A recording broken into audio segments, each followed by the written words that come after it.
पश्चिम बंगाल में विधानसभा चुनाव नजदीक आते ही सियासी हलचल तेज हो गई है।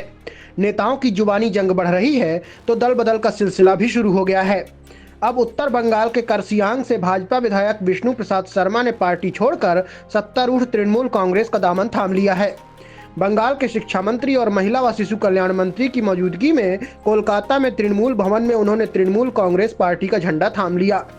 2021 के विधानसभा चुनाव में भाजपा के टिकट पर पहली बार विधायक निर्वाचित होने वाले शर्मा काफी लंबे समय से पार्टी से नाराज चल रहे थे। दार्जिलिंग के भाजपा सांसद राजू बिष्ट के खिलाफ 2024 के लोकसभा चुनाव में उन्होंने निर्दलीय प्रत्याशी के रूप में चुनाव भी लड़ा था। राजू बिष्ट को बाहरी बताकर वे लगातार उनका विरोध कर रहे थे। हालांकि लोकसभा चुनाव में शर्मा की जमानत तक जब्त हो गई थी। शर्मा अलग गोरखालैंड राज्य की भी लगातार मांग करते रहे हैं। शर्मा ने बार बार अलग गोरखालैंड राज्य की मांग का समर्थन किया था और तर्क दिया था कि दार्जिलिंग हिल्स पर ध्यान देने और विकास की जरूरत है। उन्होंने बार बार बीजेपी से नाराजगी जताई थी और दावा किया था कि क्षेत्रीय उम्मीदों को पूरा करने के आश्वासन के बावजूद पार्टी जमीन पर काम करने में नाकाम रही है। लास्ट असेंबली जब तक लास्ट नहीं हुआ, असेंबली का लास्ट सेशन का लास्ट डेट, तब तक मैंने अपने जनता को धोखा नहीं दिया। तब तक उन्होंने मुझे बीजेपी के सिंबल में जिताया था, मैं बीजेपी में रहा।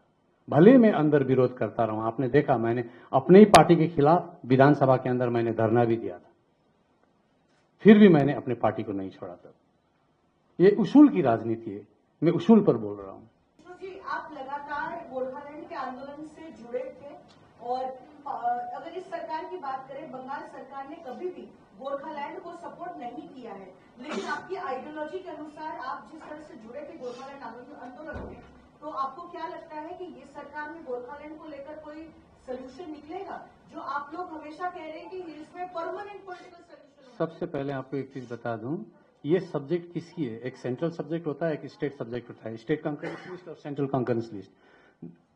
ममता बनर्जी मुख्यमंत्री ने पहले ही बता दिया था कि ये सेंट्रल सब्जेक्ट है, तुम लोग करो ना। हाँ? लेकिन आप तो ट्राइपार्टाइट बैठक की बात कर रहे थे। कौन सा? उस समय आंदोलन के समय। कब?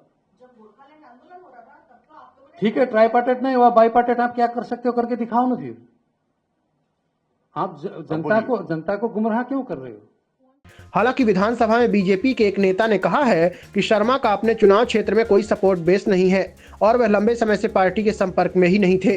दरअसल 294 सदस्यों वाली पश्चिम बंगाल विधानसभा के चुनाव अगले 2 महीने में होने की उम्मीद है और मौजूदा सदन का कार्यकाल मई में खत्म हो रहा है।